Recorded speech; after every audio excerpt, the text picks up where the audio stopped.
चलिए आज हम लोग 4 नंबर सवाल को बनाएंगे। ठीक है, ये भी बहुत मतलब मज़ेदार है। एक्चुअली बात ये होता है कि कभी कभार ऐसी चीज़ आ जाता है ना कि बच्चे कन्फ्यूजन हो जाते हैं कि ये चीज़ क्या है, वो चीज़ क्या है। जैसे यहाँ पर क्वेश्चन में क्या होता है कि जैसे ही पढ़ लेता है बच्चा, समझ तो जाता है कि ठीक है ये चीज़ करना होगा, ये चीज़ करना होगा, लेकिन वो फिगर को बना नहीं पाते हैं कि फिगर एक्चुअली कैसे बनेगा। फिगर कैसे बनाएंगे तो हमारा सही सवाल बन जाएगा, क्योंकि एक्चुअली जब फिगर गलत हो जाता है ना तो फिर सवाल भी गलत हो जाते हैं। एक्चुअली इस तरह के सवाल में फिगर बहुत ही इम्पोर्टेंट है। फिगर जैसे ही आप गड़बड़ी कर दिए तो सवाल गलत हो जाएगा। ठीक है, तो चलिए देखते हैं कितना मज़ेदार सवाल है ये। ठीक है, तो क्वेश्चन कहता है भुजा 7 सेंटीमीटर वाले एक घनाकार ब्लॉक के ऊपर एक अर्धगोला रखा हुआ है।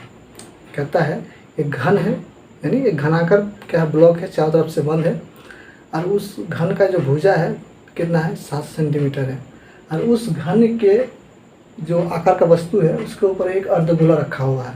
उसके ऊपर एक अर्धगोला रखा हुआ। सिंपल सा बात कि एक बाटी रख दिया गया है, एक अर्धगोले का कोई डिब्बा है, उसके ऊपर एक बाटी रख दिया गया है। ठीक है, लेकिन देखिए बाटी भी कैसा है, बोलता अर्धगोले का अधिकतम व्यास क्या हो सकता है। अब बोल रहा है कि अर्धगोला जो है ना उसका अधिकतम व्यास, वो जो मुंह होगा ना इसका, जैसे ये वाला है अर्धगोला, इसका अधिकतम व्यास क्या होगा। तो घन के ऊपर रखा हुआ है तो जरूर घन के ही साइज का होगा वो बाटी, ताकि वो पूरा उसमें सेट हो जाए। बड़ा वाला तो रखेगा नहीं। समझ आ रहा ना, जैसे फिगर बनाएंगे तो आपको वहाँ पर समझ में आएगा अच्छा से। उसके बाद क्वेश्चन कहता है कि इस प्रकार बने ठोस का पृष्ठीय क्षेत्रफल ज्ञात कीजिए। पृष्ठीय क्षेत्रफल, हम बोले ना जब पृष्ठीय क्षेत्रफल बोलेगा तो हम लोग को कहाँ फोकस करना है, फिगर पर। तो चलिए फिगर जो बोलता है उसको बना लेते हैं। पहले बोला गया एक घन है, एक घन बनाइए ऐसे करके बना दिए। 20 से लेंगे इसको, यहाँ से यहाँ तक खींच दिए, इसको ऐसे खींचेंगे थोड़ा सा,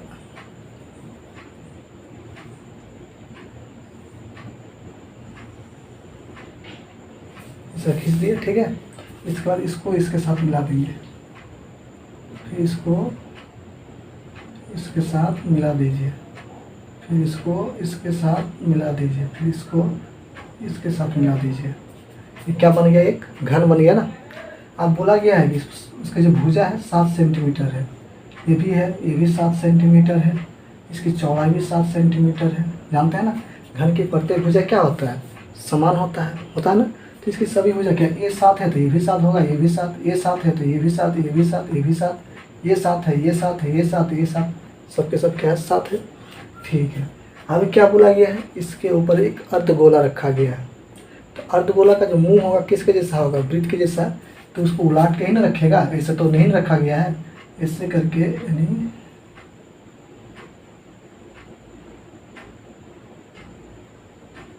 ऐसे करके रखा गया है उसका, और ऊपर वाला जो हिस्सा होगा ऐसे करके रख दिया गया है। ठीक है, ये जो अर्धगोला है उसके ऊपर उलाट के रख दिया गया है। अब हम आपसे पूछते हैं, बताइए तो ये जो वृत्त है ना, ये देखिए मुंह जो अर्धगोला जो होगा ना, जो कटा हुआ गेंद है उसका मुंह अगर देखिएगा कटा हुआ है एरिया, तो क्या होगा, वृत्त के जैसा नजर आएगा ना, ऊपर वाला वृत्त के जैसा गोल होगा। तो उसी वृत्त वाला भाग को नीचे सटा के क्या कर दिया, रख दिया गया है। तो हम अब आपसे पूछते हैं, ये जो वृत्त वाला एरिया है ना, तो इसका व्यास कहाँ से कहाँ तक होगा। इधर से मापिएगा तो यहाँ से लेके इधर वाला होगा, अगर इधर से मापिएगा तो इधर वाला होगा। तो आप ही बताइए, यहाँ से लेके यहाँ तक की जो लंबाई है, क्या यहाँ से लेके यहाँ तक की लंबाई के बराबर नहीं होगा ना, क्योंकि बोला गया कि ये भुजा और ये भुजा क्या समान है, तो इसका मतलब इसका बीच की दूरी भी क्या होना चाहिए, बराबर होना चाहिए, तभी तो घन कहलाएगा। तो इसका मतलब ये जब 7 है तो ये भी कितना होगा, 7 सेंटीमीटर। तो इस अर्धगोले का अधिकतम व्यास कितना हो गया, 7 सेंटीमीटर। समझ में आया ना, क्योंकि इसका मुंह तो इससे बाहर नहीं ना जाएगा, इससे बाहर चल गया तो फिर क्या हो गया, गलत हो जाएगा। इसके ऊपर रखा गया है तो इसका मतलब अधिकतम इसका मतलब उसी के साइज का ही क्या रखेगा, अर्धगोला रखेगा, उससे बड़ा तो रखेगा नहीं, है ना। तो इसके यहाँ तक क्या कर दिया, इसको रख दिया, तो इसका अधिकतम व्यास क्या हो गया, 7 सेंटीमीटर। तो ये तो व्यास हो गया, यहाँ से लेकर देखो, ये तो वृत्त है, वृत्त वाला निचला वाला भाग के लिए, मुंह का भाग के लिए, तो ये क्या हो गया, 7 सेंटीमीटर क्या हो गया इसका व्यास। अगर इसका त्रिज्या निकालेंगे तो उसको आधा कर देंगे, यानी 7/2, यानी 7/2 हो जाएगा ना। ठीक है, तो चलिए सबसे पहले जो जो दिया है ना उसको लिख लेते हैं पहले, इनमें सोल्यूशन। दिया है। घन की भुजा, भुजा मतलब ए कितना दिया है 7 सेंटीमीटर।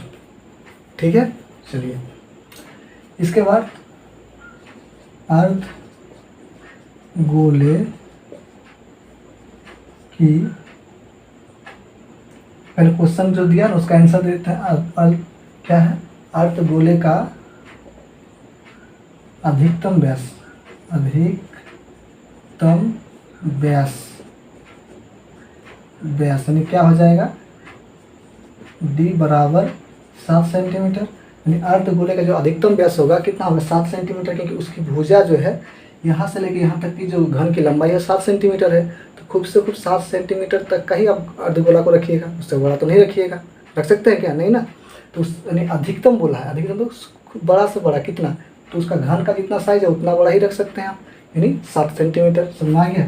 तो इसीलिए अर्धगोले की त्रिज्या क्या हो जाएगा, अर्धगोले की त्रिज्या आर, आर बराबर क्या हो जाएगा, d/2। तो d कितना है हमारा 7 सेंटीमीटर, तो ये 7/2 हो जाएगा सेंटीमीटर, त्रिज्या आधा हो गया। ठीक है, अब लिखेंगे। अब आपसे हम पूछते हैं रंग कहाँ कहाँ कर सकते हैं। पृष्ठीय क्षेत्रफल मतलब हमको पता है कि उसको देखना है कहाँ कहाँ रंग कर सकते हैं। इधर कर सकते हैं, उस इधर कर सकते हैं, उसके पीछे कर सकते हैं, इधर कर सकते हैं, नीचे कर सकते हैं, लेकिन ऊपर पूरा नहीं कर सकते। ये वाला और यहाँ पर और इधर कुछ बचा हुआ वहाँ पर कर सकते हैं, क्योंकि यहाँ पर तो क्या हुआ, अर्धगोला रखा हुआ है। और आप हम पहले ही बताए हैं जो चीज़ रख देगा उसको हटाने का अधिकार हम लोगों के पास नहीं है। वो सेट है, मान लीजिए वो क्या है, सेट है।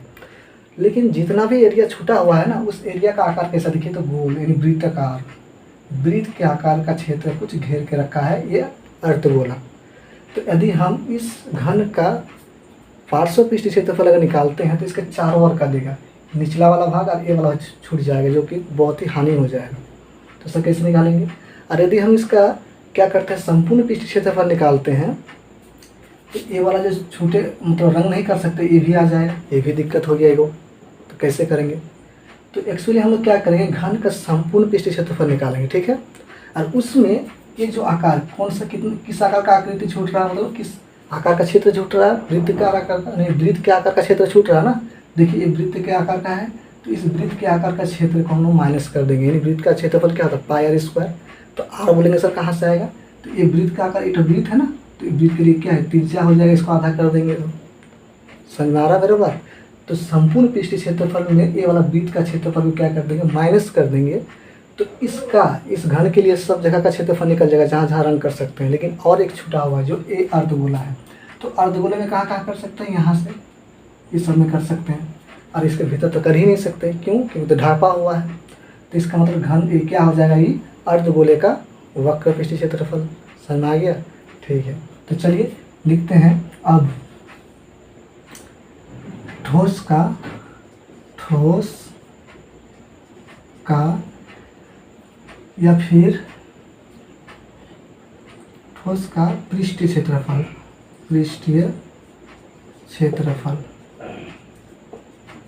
क्षेत्रफल बराबर क्या हो जाएगा, घन का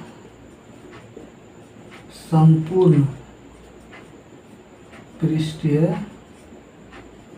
क्षेत्रफल माइनस कर देंगे। क्यों? संपूर्ण करेंगे तो ये वाला भी आ जाएगा, माइनस कर देंगे वृत्त का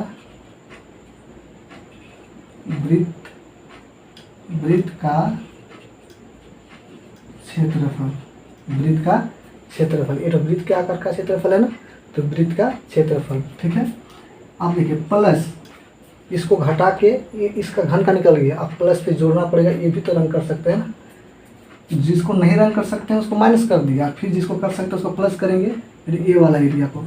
ठीक है, यानी अर्धगोले का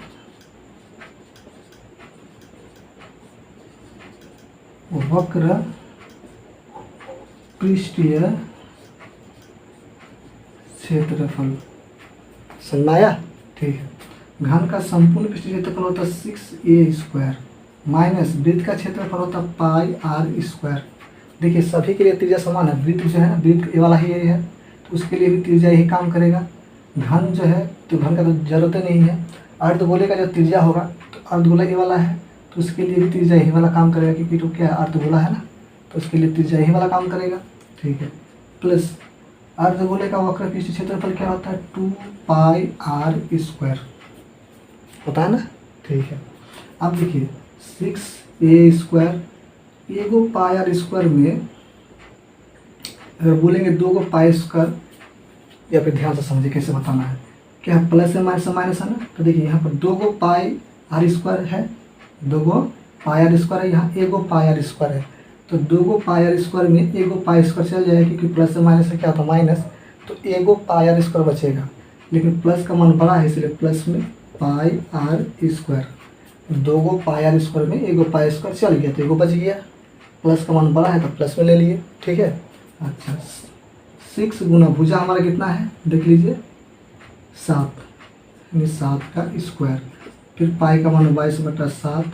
ठीक है, गुना आर का मान कितना निकाले हैं देख लीजिए 7/2, फिर गुना 7/2 क्योंकि स्क्वायर है, ये 7 कट गया, 11 दूना 22। अब देखिए 6 गुना 49, 7 का स्क्वायर 49। इसी प्रकार प्लस 11 गुना 7 77, यहाँ नीचे में क्या है 2 है। अब क्या कीजिए इसका गुना इसके साथ कीजिए, 6 9 54, हाथ में 5, 24 और 5 कितना हो जाएगा 29 हो गया। प्लस इसको भागा दे दीजिए आप साइड में, 77 को 2 से क्या कर दीजिए भाग, तो 3 बार में जाएगा 1 7, 8 2 16, 1 पॉइंट लेंगे 0 5 बार में कट जाएगा ना, यानी कितना आ जाएगा 38.5 आएगा। ठीक है, अब ध्यान दीजिए इसको क्या करना है जोड़ कर देना है, यानी 294 में जोड़ कर देंगे 38.5, तो पॉइंट का 0 ले लेते हैं, तो इसको जोड़ेंगे तो 5, 12 का 2 हाथ में रहा 1, 9 3 12, 12 और एक कितना है 13 का 3 हाथ में रहा 1, 2 और 1 3, ये कितना आ जाएगा 332.5 सेंटीमीटर स्क्वायर। निकल गया है कि नहीं मज़ेदार। तो ये सब चीज़ें जब आप समझ जाते हैं ना तो आपको बहुत ही आसान लगता है, मतलब लगता है कि ये बहुत ही चुटकियों में बनने वाला सवाल है, लेकिन कब जब आप चीज़ों को समझ लेते हैं। ठीक है, तो थोड़ा मेहनत आप भी कीजिए, ऐसा नहीं कि आप समझ गए तो याद रह जाएगा, इसको रिवीजन करते रहिए, और जैसे रिवीजन करते रहिएगा ना बस वो आपका ही हो जाएगा। चाह के भी कोई ले नहीं सकता, ना ही आप उसको निकाल सकते हैं, चाह के भी नहीं चाहिए, मतलब सकिएगा भूलना उसको, इतना खतरनाक है मेहनत। इसीलिए मेहनत करते रहिए, आपको उसका फल ज़रूर मिलेगा। तो इस प्रकार से इसका आंसर हो गया। चलिए मिलते हैं फिर अगले सवाल में।